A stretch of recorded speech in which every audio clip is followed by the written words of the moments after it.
I know you've got an ear out for the start of the podcast, but before we jump into today's episode, I wanted to remind you to keep an eye out for Darryl Lee's limited edition Christmas treats, because they're in stores now. Like the iconic Christmas nougat pudding, so yummy and a gorgeous little gift. And some delicious Chrissy-themed twists on your favourite treats, like the Darryl Lee Rockley Road with chewy red and green jelly pieces, green and red crunchy milk chocolate balls, my favourites, and green apple and strawberry flavoured licorice. Watch them disappear. Your Christmas treats table will pop with colour and scrumptiousness. Spread some joy, bring the fun, and enjoy the Christmas tradition that is Darryl Lee. Hurry before they sell out. Darryl Lee makes Christmas better. Welcome to The Five of My Life with me, Nigel Marsh. As an author, adman and theologian, I've always been interested in people's stories. Not just those with a high profile, but people from all walks of life, regardless of fame. Which is why I created this show. Each guest who takes the Five of My Life challenge chooses a favourite film, book, song, place and possession. They tell me their choices in advance so I can research them, but they don't tell me why they've chosen them. That's the subject of our conversation. It's amazing what you can learn when discussing someone's 5 choices. I hope you enjoy listening to the show as much as I enjoy making it.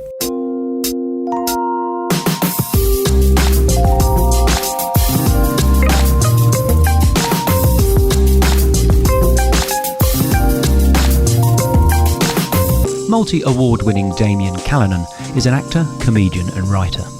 A fabulous storyteller, this conversation covers topics as diverse as his infertility, love of Ireland, tragic death and relationship breakdowns, all with his characteristic warmth, thoughtfulness and humour. So, Damian, welcome to Five of My Life, and more importantly, welcome to the Elite Sixer Club. That's the group of people that we have on the show because other guests have asked that they are on the show, and you were nominated by Tony Wilson. Would you mind telling us about that relationship? Tony and I are, old friends now, but, you know, those people that kind of are in your periphery and then eventually your worlds start to merge. And I guess our combined love of culture and sport drew us together. And I remember doing a gig for him with his father. His father, the great Ray Wilson, a Hawthorn premiership player. Tony himself was on the fringes of Hawthorn greatness until his career was thwarted by mediocrity and dodgy knees. But I was doing a gig for the Uni Blacks football club, of which he excelled for many years, and I think that was the night that we bonded, and we've stayed sort of friends ever since. So often kind of confiding in each other, and we both dwell in the kind of periphery of fame, and that's a nice place to be. But nothing wrong with the B list, mate. Nothing wrong absolutely. With the B list. Oh, look, you know, even lowercase b, it's fine. Listen, well, I am so glad that you are mates and he recommended you, because on this episode, all your choices, never heard of them, and was a joy going on this voyage of discovery, watching, reading and listening and Google mapping your choices. It's just been a sensation. So thank you. I feel like a wiser man. My pleasure. And on Five of My... We start with the film. You're not going to believe me, but I had never seen or even heard of The Club, right? The 1980 film adaptation of David Williamson's 1977 play. But I adored it. Please tell us why you chose that on Five of My Life. Well, interestingly, I chose it not so much for the film, but the play. Right. As a kid, my father was a school headmaster and teacher, but also an amateur actor, and there's a lot of my DNA in his. And in the early days, we'd, as a kid, we used to get taken to the theatre a lot. And one of my first ever stage memories or theatrical memories was going to see The Club with the Melbourne Theatre Company, and it blew my mind. I think there was an element of seeing sport and culture for the first time played together, and little did I know that would become very much my remit as a performer and a writer down the track. I grew up in a half Collingwood, half Essendon football club family for the non-Australians. They're two powerhouse AFL teams. And my father was Essendon, my mum was Collingwood, but she came from Collingwood royalty. Her cousin, who was like a brother to her, Fonts Kine, was the kind of the last of those gentleman coaches, very much not depicted in the club. The club has almost like evil, despotic former clubmen who just cherish their own photo on the clubroom walls above everyone else's. And so I was kind of drawn to it for all of those reasons. And but I did watch it again last night. It is not dated well. Oh my goodness, there's domestic violence. Oh my word. Domestic violence jokes. And so I found it was a bit of a tough watch, given how revered. I know barracked for Collingwood till I was about 8. And I remember it was around that time I'd moved to Essendon when I watched the club as the first time, and seeing seeing the inner sanctum of the club rooms. It was all, I just was fascinated and loved it as a kid, and the naughty jokes. But now I guess it's been quite telling, some of these choices that I've revisited after sending to you. I haven't completely reassessed, but it's kind of given me a bit of a journey of where the world has come to and where I've come to, as far as certainly humour and what's fair game. I tell you that there's some brilliant lines in it. Williamson, there's one where Jack Thompson, he shouts at whoever it is, one of the boys, "What gives you the right to pass judgment on me, you fat turd? Get back to the pie factory." But there's a lot that aren't repeatable, but that is one. I think the thing that's always stayed with me, and it did in the play as well, is the scene where, and another reason for choosing it too, is that John Howard, the great Australian actor, plays the young Jeff Howard, the prodigy from Tasmania who's going to save the club. The scene that still, and I still think it plays out really well, is him bluffing and making up a story to the club stalwart about being in a kind of a relationship, incestuous relationship with his legless sister. The moment where he goes to pick her up and can't lift her because there's no legs there, that stayed in my, and I still laughed just as hard at that when I watched it last night. I tell you that there's something, again, strange for me, because I'm a POM and I've only got 20 years of back sort of cultural heritage here. There's stuff that I'm catching up on. So, I mean, don't tell John Howard this. Seeing him in the club, he was a beautiful man. He's stunning, wasn't he? And he's quite superb in it too. He's obviously looks like an Adonis, but there's a kind of level of naivety and alongside intellectual superiority that he plays, which is very hard to do when you're that age, to put all that onto the canvas within a football club. He looks completely out of sorts in that environment. I have to ask you, have you done Ted Lasso or not? No, I haven't. Ah, that's in your wheelhouse, mate. If comedy and sport, I mean, that's right up your street, I would imagine. So yes, a recommendation. It's on my list. Yeah.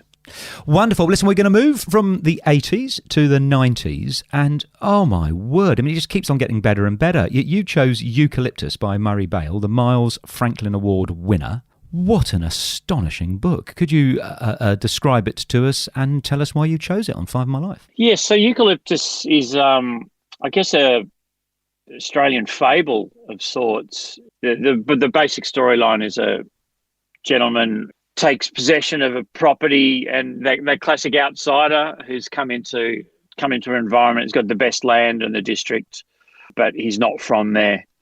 And he sets about planting a eucalyptus of every species. He also inherits his daughter latterly, who comes to live there.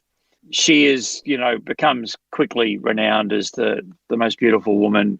This is where the book starts to stretch the bounds into kind of magic realism, that, her beauty is renowned, across the oceans from Chile to Norway. And the suitors start coming for her. And ultimately, in the storyline, the protective father decides that whoever has her hand has to name every tree on his property, every eucalypt. So that's the setup for it. But it's full of incredibly beautiful descriptions of both Australian nature and Australian manhood. I'm rereading it at the moment, and I'm enjoying it just as much. But again, it's kind of shifted a little bit for me. In the same way the club completely lacks any female characters, the principal female character in this, we never hear her stories. It's very male-oriented. I haven't got to the end of it yet, so I don't know whether that redeems itself in the storyline. But But on a literary sense, it still holds up. It's still one of my favourite books. So the writing is sumptuous. There's a couple of quotes I've got here. I was moved to write them down. Yeah. So one is, the randomness of true harmony demonstrated so casually in nature. Yeah. And you think, yeah, okay. And then another one, just beautiful. He's describing a nest in a tree. And he goes, they're constructions of aerial sticks, like the shadowy congestions in a sieve. That is just sensational. I mean, that's what a nest does look like, but I wouldn't have thought of connecting those two things. It's just a beautiful, impactful book that stayed with me. But it makes me want to ask you, on 5 of my life, getting intimate. It's obviously about courting and romance. Yeah.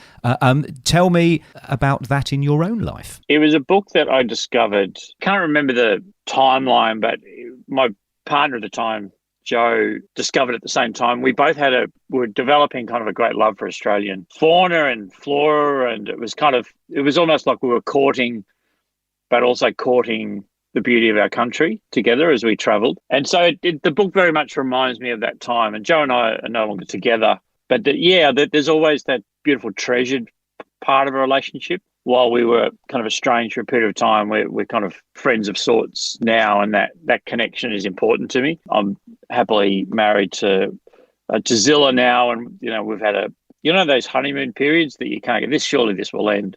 We've just had it hasn't. In fact, the pandemic being driven together in small quarters for long periods of time when we're both work in the arts and travel a lot and have periods apart, but we just profoundly lucky to have each other, and the love kind of keeps compounding, if you like. The level of companionship and devotion has remained intact and strengthened. Mate, that's lovely to hear you talk like that. Good on you both. We're moving now to your third choice, and you've done it again. You've mentioned something that I've never heard of. One of the most wonderfully named bands, My Friend the Chocolate Cake. I've got a plan. The plan, this time it'll work. I got another plan, this time it'll work, or I'll be struck down. So, My Friend the Chocolate Cake, David Bridie is the singer and principal songwriter. He previously was in a band called Not Drowning Waving, who were equally internationally influential with their adoption of Pacifica and Melanesian and Polynesian music into his work. They were always one of my favourite bands, and I kind of followed Not Drowning Waving into My Friend the Chocolate Cake in a rare situation, and it feels like stalking, but we worked side by side at the Edinburgh Fringe in the late 90s, and we first met, and then at Edinburgh Fringe 10 years later, they happened to be there the same year. So it felt like a really slow courting of a friendship. Over that particular festival, and it was just when Zilla and I got together, we started spending quite a lot of time together, and I had a big lunch with them. I had to do that thing of like, I have to admit this, like how big my fandom is. Like I've been playing it really casually. And he and Helen Mountford, the other leader of the band, I just blurted out. I just went, "You're my favourite band ever." So I just had to say it. It feels like I've been just hanging around you to say that, but... So David and I have remained really close friends, and I've got a plan. I think it came to me at a time of my life where I had previously been married before Joe, and in a relationship that probably should never have happened. But how many times have you been married, mate? 42. Anyway, I married young, and the end of that relationship also was me finding out that I was infertile. Right. And so there was quite a lot going on in my life, and I kind of was moving past that phase of my life. And I can remember being on a country road up through the Macedon Ranges and playing I've Got a Plan, and just kind of felt like everything is straight ahead from here. Wow, God, there's so many things that I want to probe. Yeah, I know. Which one? Which scab do you pick? I'm going to stay with the song, but then I'm going to go elsewhere. But is there a beautiful line in the second verse, which I've got a plan not to try to be something I'm not? Yeah. Is in your life, were there times when you felt, those people who mum and dad forces them to be a doctor and they want to be an actor rather than a doctor? Were there times in your life where you've felt, bloody hell, I'm doing something and I'm living other people's lives rather than mine? Or not other people's lives, just the choices I'd made for myself, I suppose. like career wise at that time that I just described was when I was moving into becoming a full-time performer. And I think I went to an all-male Christian Brothers school where there was no arts at all. We did in year 10. I put down to do drama, and all. Christian Brother just came in one day, just handed us to play Arsenic on Old Lace, and said, "Learn that." Right. We did one reading, kind of live rehearsal of Act 1 at a year 10 assembly, and it was so poorly put together that I just had to keep improvising to keep it going. And it's when I, for the first time, kind of had that number of people laugh at my improvisation. It was a bit of a key turning moment. But yeah, I had kind of like 10 years of kind of drifting, and I loved teaching. And the more I did it, the more I loved it. Became a drama teacher, but I was slowly kind of like I was on the road, but I didn't know what the road was. And yeah, they were all my own choices. There was no one saying, apart from shithouse career teachers going, "Nah, don't do drama, do teaching. You can do a bit of acting on the side," but you know. But to go to the previous thing you mentioned, if you're told that you aren't going to naturally sire kids, whatever the right expression is, that's a mildly big deal. I mean, how do you deal with that? Yeah, well, the revelation came in the midst of, obviously, in a relationship we'd started to try to have kids, and I, in an emotional state that was not known to anyone else, was like, I don't really want to do this because I'm not happy. So this is not with Zilla. This is no. This is with my first wife, Kath, and it's not her fault that I hadn't communicated that. I was just kind of internally processing, but she didn't cope well with the news at all, and things kind of blew up. And that was when I went, oh look, I'm already not happy. To have this kind of reaction to it was kind of the seed for me to start to move on. It's a lot more complicated than that, and it's not fair to both parties to just tell my side. But so yeah, in the process, the processing of my infertility was put to the side. And in fact, I didn't even really know what was wrong with me. 10 years later, I actually did a show called Spaznuts, which is what Jo, my partner, called me when she found out I was infertile, which it summed her up, just great, very dry. And that show is really about me re-entering into that space and working out what was wrong with me. And by that stage, I was comfortable and content with, that not being fatherhood, not being part of my life. It is a profound thing to have taken away from you if you desperately want to. So yeah, it was so in the end, I kind of put a full stop on that show, and as I do with most shows, they run a race, particularly stuff that's biographical like that. You tell a story at a certain part of your life, and if you're still telling that same show 4 years later, you've evolved. So you kind of need to cut it off and move on, not be defined by it. It's incredibly impressive when you say moving on to a different show. Is you seem to be constantly sort of in demand and employed, which if you aren't a Tom Cruise or whatever, you go that there are lots of people who it's an enormous struggle, where you seem to always come up with content. You're publishing a children's book, you've got an amazing film, you do comedy, you seem to always be dynamically engaged. You're just a very, very hard worker, supremely talented. What's your secret, mate? Oh, look, I think it's certainly in Australia, the scene is small, so the pool of jobs, therefore, is shallow. Him again. Yeah. I learned from an early age, the time I first kind of went full time, that the more work that I developed myself, the more chance I had of working. And it just happens I have that skill set and have developed that skill set, and particularly renowned for writing one-man shows, just because they're so much easier to organise rehearsal schedules and touring schedules. I think that work begets work, and each time I kind of slightly shift direction. Like the Merger film came about because working backwards, I'd written a play called Sportsman's Night about the Bodgy Creek Football Club. On a different theme. It was about violence in club culture. It was very successful. Then I was approached by Regional Arts Victoria to write a play about racism, and they said, you've already got the characters. So I wrote the Merger play. People started saying to me afterwards, it feels like a film, it looks like a film, it smells like a film. And so I went, all right, well, I'll explore that avenue. I was lucky enough to get a couple of people to help me. And so I keep just like putting my foot indoors and opening them and seeing where they lead. But yeah, to be honest, Nigel, I just keep creating my own work. And I am getting a little bit more in the last few years since the merger, a lot more offers to play roles in TV and film. I'm enjoying that now, having a bit more. The film's given me a little bit more leverage. And I'm glad that you have your attitude, because you present all this lovely stuff into the world. I mean, I've just been talking to the guys here who were setting up this recording, and they're going, "Oh, we love him. We love the Bodgy Creek stuff." And so, great. Yeah, I think it's also, you end up doing what you love doing. If you're creating your own work, I'm making active choices about the things that I like to do and want to do. So if you're not happy doing that, then there's something wrong with you.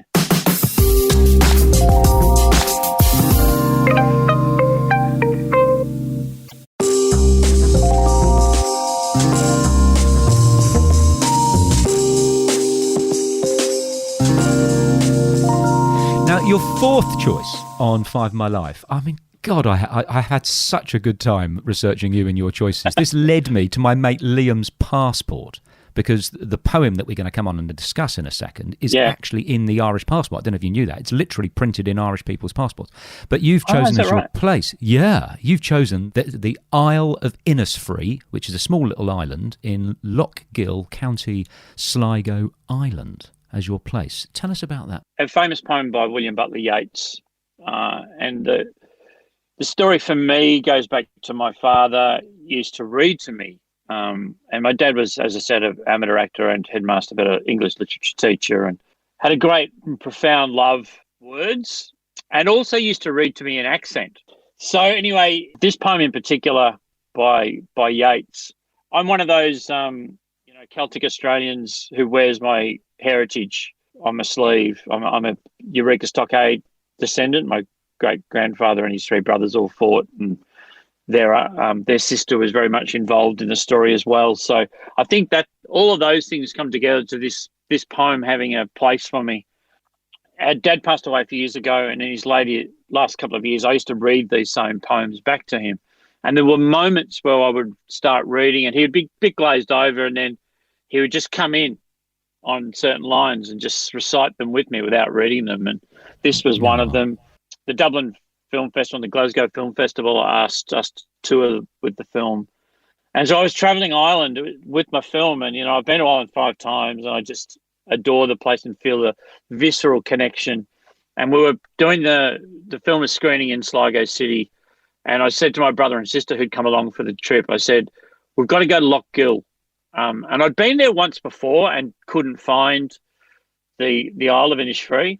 Can I just interrupt for the people listening? It is the first line of this poem says, "I will arise and go now and go to Innisfree." Yeah. And Innisfree is a real place. It is a real island in Lochgill, and you are in County Sligo. So you want to go to the actual island mentioned in the poem that you read to your dad. I love it. So, and you've been before and you couldn't find it, and here you are again with your bro and your sister. Here I am. So we found a little road. It was like a road through someone's farm, and fog lifting off the water, but overcast. Not a colour to be seen apart from green or grey.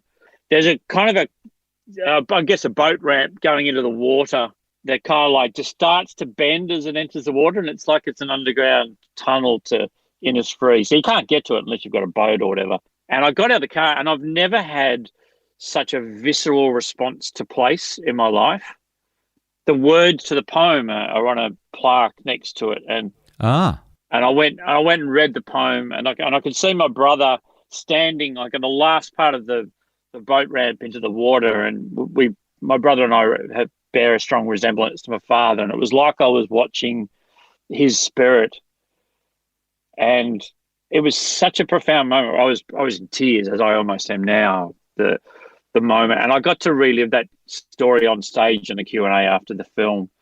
And when you tell a story like that is so clearly from the heart, and these people are Sligo people, and when they heard that story, there was just thumping applause afterwards that I'd been on this journey through words into this film, and my father never got to see the film, and to have this audience respond to that story, my connection to the poem, it was just one of those moments that can't be explained almost. It's just so lovely listening to you tell this story. I mean, and I tell you what, from researching it and looking at it and then listening to you now, it actually makes me want to go, and I've got no connection to it. Yeah. None. And the story behind the poem, which I just adore, is Yeats was walking down Fleet Street in a shitty, busy, noisy, polluted main street, and he saw a little fountain in a shop window. Yeah, right. And you and I, slightly less literary than Yeats, might think, fuck me, I wish I wasn't here. But Yeats thinks, I will arise and go now to Innisfree. Yeah, in his mind, yeah. He had a similar trajectory. I mean, not to equate my career to Yeats, but he kept evolving and changing, and became a playwright. And his mind kept evolving, and he was able to use his imagination to connect him to stuff. And I certainly found that during the pandemic, that my imagination allowed me to survive. I think better than many. And he has that ability to take you there too. It's a particular gift. Like when I saw it for the first time, I saw Innisfree. I don't know what I expected to see, but it was it. And it's tiny. It's tiny, Nigel. It's like a little... And then there's no buildings on it. Nothing. Yeah, I think there's a jetty, but yeah. But I suspect we're coming on to the best of the five, because your possession on Five of My Life, you have just sent to me my mum's 1946 diary. I can't wait to hear why you've chosen that. Well, interestingly, since I wrote that, it's probably a couple of months since I sent you the list, I've subsequently decided and am doing a show based on the diary. It's going to be premiering at the Melbourne Comedy Festival in late March 2022. So the story behind the diary is on the night of Dad's funeral a few years ago, there was this tub of his diaries. And Dad started diarising the day he retired. So this man had lived a very interesting life, but started to diarise when not a lot of shit was happening, Nigel, to be honest. And so it's quite... Had a cup of tea. Absolutely. You hit the nail on the head. It basically just lists things like went to Hades' hot bread kitchen and run out of rolls. Father Kearse has got gout. Anyway, we found in this box on the night of Dad's funeral these other little diaries. And one of them, it's like 10 centimetres by 7 centimetres. And I opened it up and I realised it was in Mum's hand. And I started to flick through the pages and I realised that it was not only about 1946, it was written in 1946, which is the year that they met. And I started reading it aloud to my siblings. And by this point of the night, it was just my, the close family there. And it was incredible. We found the passage of where she met Dad. No, the actual, wow. And the actual passage, the description of seeing him.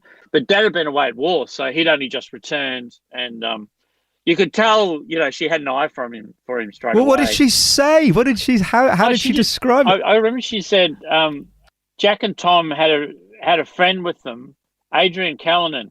He'd been away with the RAF. That's why I hadn't seen him before. And then immediately he just starts featuring in every second sentence. And then it describes their first kiss, not in any romantic detail, but also Mum had all these different other guys on the boil. She was a very attractive and popular.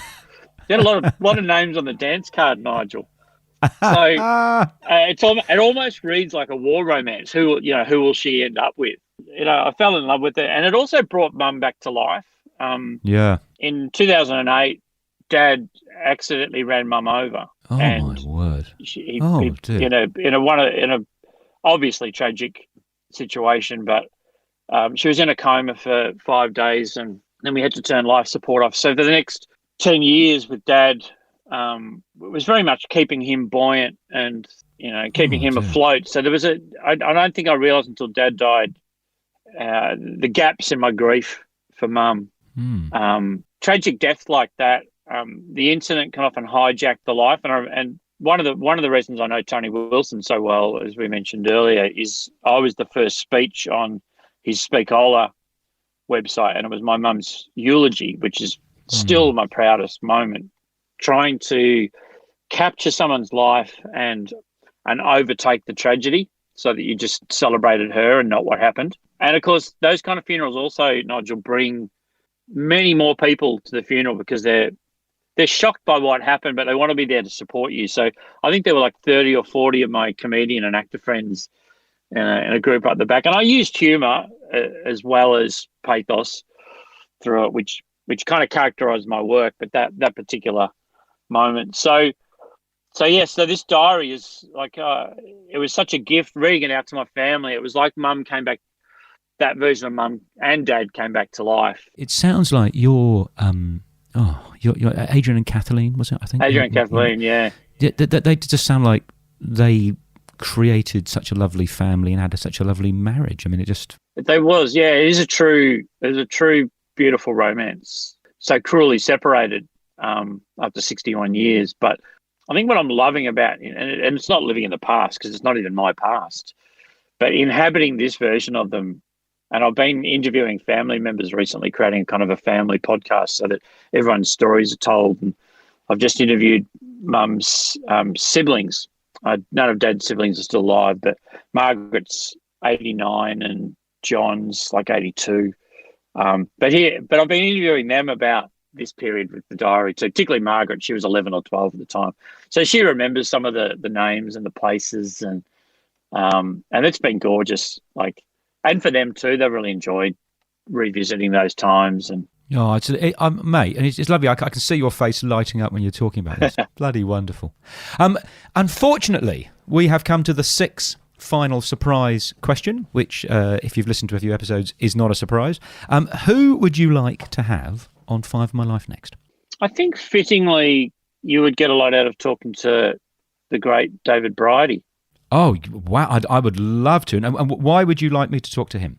I think he is one of the most underrated artistic intellects in the country. I mean, I'm loath to use the words underrated because he kind of has a similar egg to me of following his own path. But the work that he's done, the connections, the support of other artists, Indigenous and Pacific Island artists. He's about to go to Antarctica to an artistic scholarship to create an album. He's got so many irons in his fire and so many stories to tell, both humorous and profound, that you'll struggle to fit him in under an hour. Well, mate, we are going to get in touch with him. And can I thank you? This has been such an enjoyable conversation, and thank you for committing to the format and respecting it.